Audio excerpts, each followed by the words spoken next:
Hey, welcome back to Album April. It's April 25th, and today listen to Emotion by Carly Rae Jepsen. Carly Rae Jepsen had kind of an interesting career trajectory.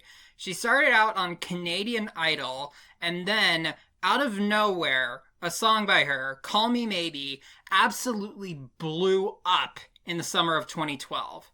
Say what you want about Call Me Maybe, it is one of the catchiest pop songs ever. If you were there in the summer of 2012, you will have that song burned into your memory forever, probably. It was a song most people either liked or just got sick of. And then after that, she kind of just fell off the pop charts. She had a mild hit with Owl City and one later song barely make it into the top 40, but other than that, she's pretty much just a one-hit wonder. But that's not to say that she didn't find more success later in her career. Somehow, she almost became like an indie darling who happened to have started out her career with a monumental hit. And the album that she released in 2015, Emotion, is very well remembered. I've heard about this album for a while and I wanted to give it a listen. The album begins with the most famous song on this album, even more famous than the one that actually had a little bit of chart success. The song that I already knew about and have listened to for years, Run Away With Me.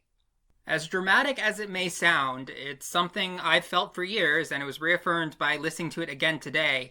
Run Away With Me might just be a perfect pop song.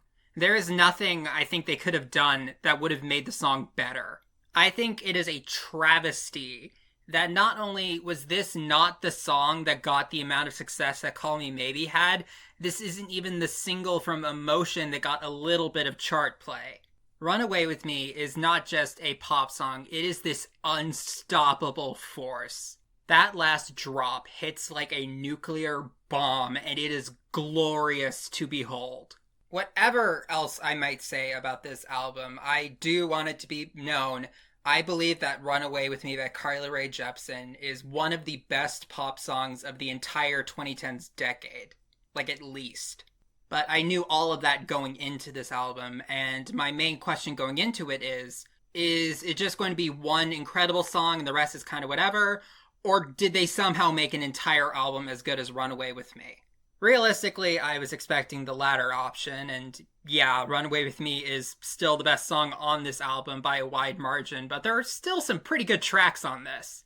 The two songs that I'd say would probably tie for second best song on this album are Your Type and When I Needed You. Both of them do have a similar sort of sound to Run Away With Me, that really powerful, energetic pop sound that sort of mixes more contemporary styles with stuff like disco. And most of these songs do sound really good, but the lyrics are kind of hit and miss. There are two songs in this album, I Really Like You and Gimme Love, where a majority of the chorus is just repeating one or two words over and over and over.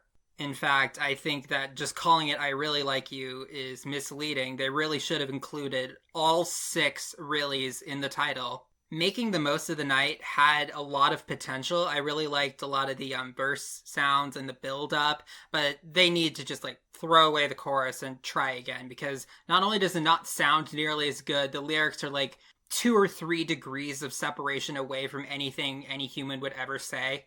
Plus, one of the songs is called Warm Blood, and she's talking about spinning in circles in your warm blood, and it's just so weird. And while I can't deny that Carly Rae Jepsen does have a charm to her presence and personality, most of the songs on this album were just kind of okay. I think that they really did themselves dirty by opening the album with Run Away With Me. Run Away With Me should have been the closing song, because there's nothing they could have done that would have been a proper follow-up to that. One thing I do want to mention is that with Call Me Maybe, Carly Rae Jepsen was sort of put into this box of squeaky clean teeny bopper. I'm sure she didn't appreciate that, especially considering that she was in her late 20s at the time. But what I really respect her for is that she wanted to change the public's perception of her by making really good music instead of changing everything about her persona or what the songs were about. And this isn't me putting words in her mouth. This is based on stuff she said in interviews. There is still some of that bubblegum pop, squeaky clean fluff there that makes the lyrics kind of bland. But overall, this does feel like a more mature Kylie Rae Jepsen. And I think that this more reserved approach works a lot better. I mean, she said damn once and it blew my mind. I still think it's more worth your time to just listen to Run Away With Me than the whole album, but I didn't think that this album was bad by any stretch of the imagination. I actually thought it was pretty good. And I will still be listening to Run Away With Me for years to come. Thank you for listening. I'll see you tomorrow.